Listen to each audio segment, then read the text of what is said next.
제가 지금 저작권 때문에 방송에서 틀지는 못하는데 띠리리 띠리리 띠리리.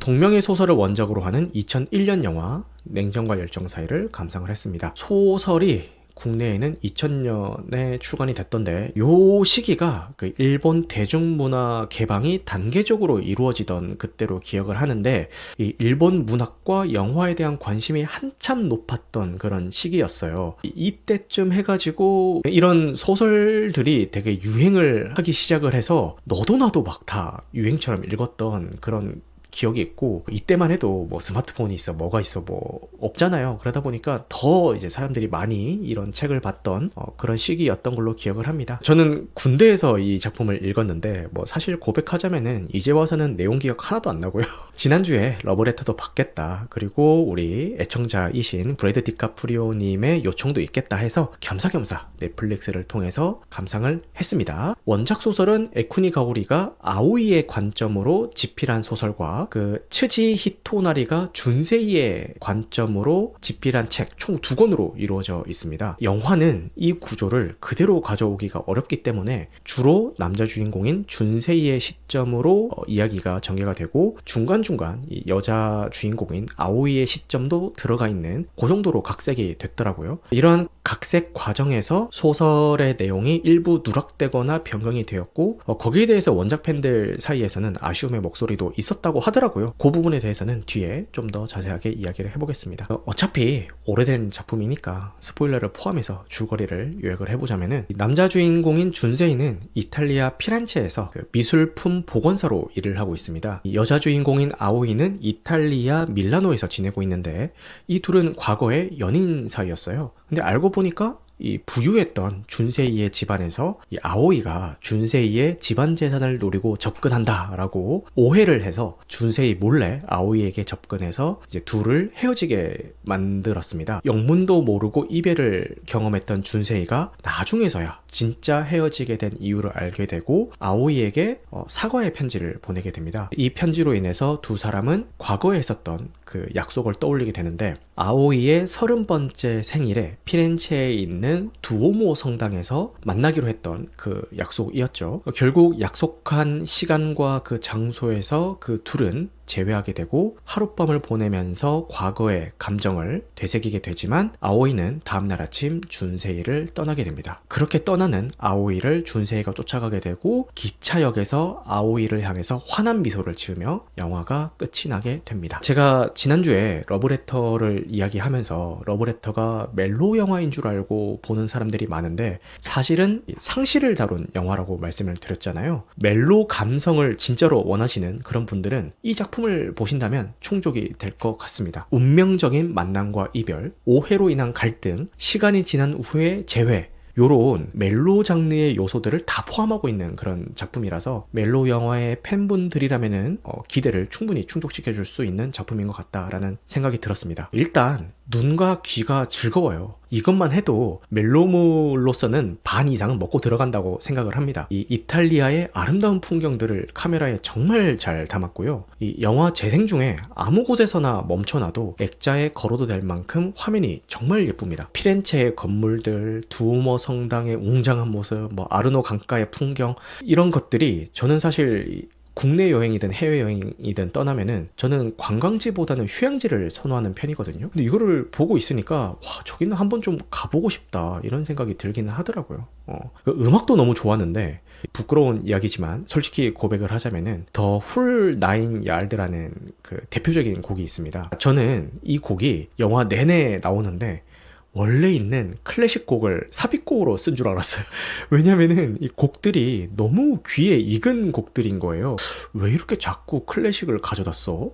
이거 비싸게 샀나? 자주 쓰네? 뭐 이런 생각을 했더니 알고 보니까 이 냉정과 열정 사이 이 작품의 OST였더라고요. 영화 음악이 이렇게 대중화되는 게 쉽지가 않은데, 물론 뭐 개그 콘서트에서 사용됐던 그런 영향도 있겠지만 이 곡 자체가 얼마나 좋은지를 보여주는 그런 사례 같기도 합니다. 제가 지금 저작권 때문에 방송에서 틀지는 못하는데 띠리리 띠리리 띠리리 뭐 그 있어요. 그 알죠?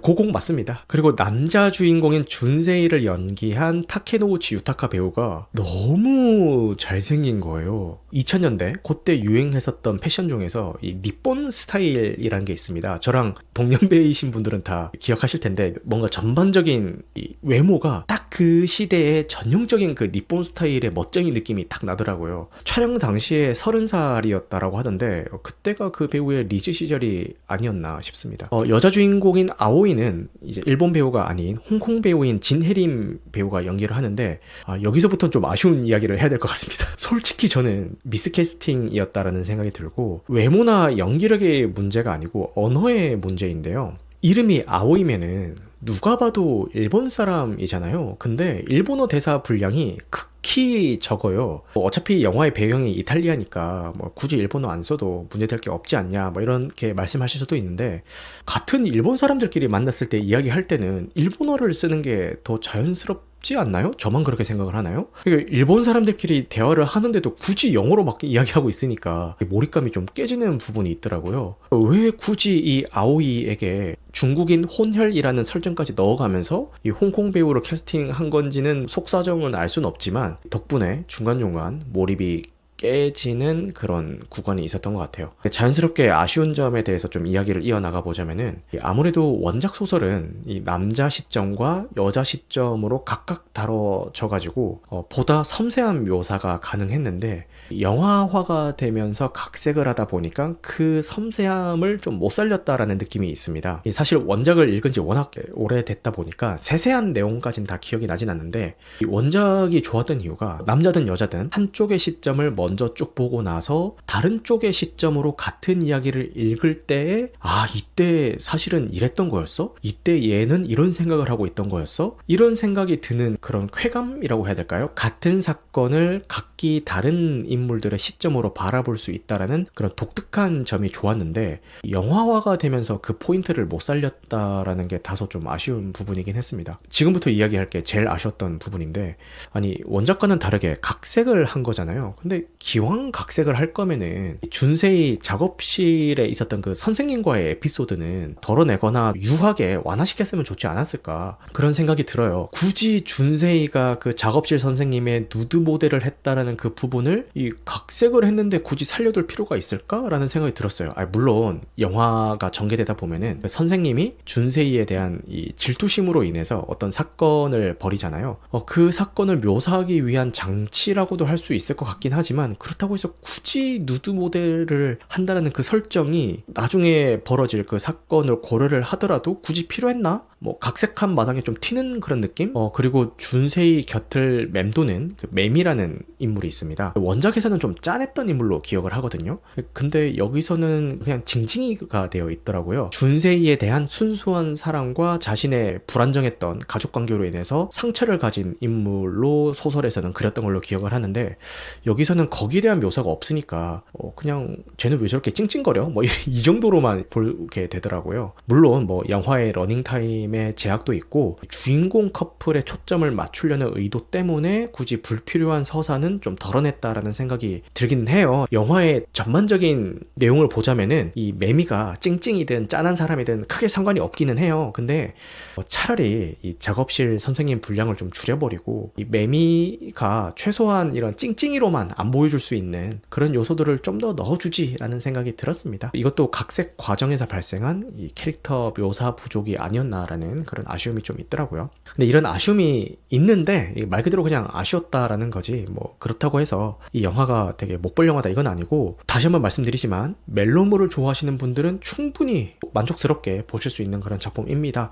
아름다운 영상미와 음악 그리고 두 인물 간의 로맨스는 꽤 좋았고요. 지난주에 다뤘던 러브레터에 이어서 지나간 사랑에 대한 그리움을 감성적으로 잘 다룬 그런 작품이라는 생각이 듭니다. 준세이의 직업이 보건사잖아요. 근데 왜 하필 보건사라는 그런 특이한 직업을 설정을 했을까를 생각을 해보면은 준세이가 미술품을 복원하는 그 과정이 과거의 기억과 감정을 되살리는 과정과 이제 평행을 이루더라고요. 이 영화 자체가 두 인물의 빛바랜 사랑을 복원하는 그 과정이 아니었을까라는 생각이 들고, 그래서 주인공의 직업을 복원사로 잡은 게 아닐까 그런 생각이 듭니다. 준세이 작업실의 선생님이 질투심에 준세이가 복원하던 작품을 찢어버리는 일이 발생을 하잖아요. 근데 이것도 결국은 준세이가 복원하던 것은 미술품뿐만 아니라 과거의 감정이었기 때문에 이 선생님의 질투심으로 인해서 이런 짓을 저지른 게 아닌가 그런 생각도 듭니다. 제가 아쉬운 점도 있다 이렇게 말씀은 드렸지만 20년이 지난 지금도 여전히 이 영화가 사랑받고 있다는 거는 충분히 매력적인 작품이라는 증거라는 생각이 들고요. 조용하고 감성적인 분위기를 즐기고 싶을 때 적합한 작품이라는 생각이 듭니다. 잔잔하면서도 깊은 감동을 주는 작품을 찾는 사람들에게는 좋은 선택이 될 것 같고요. 이탈리아 여행을 계획하시거나 꿈꾸고 계신 분들에게도 좋은 작품이 될 수 있을 것 같습니다. 넷플릭스 왓챠 티빙 웨이브 접근성은 굉장히 좋으니까요. 아직 안 보신 분들은 꼭 한번 보셨으면 좋겠습니다.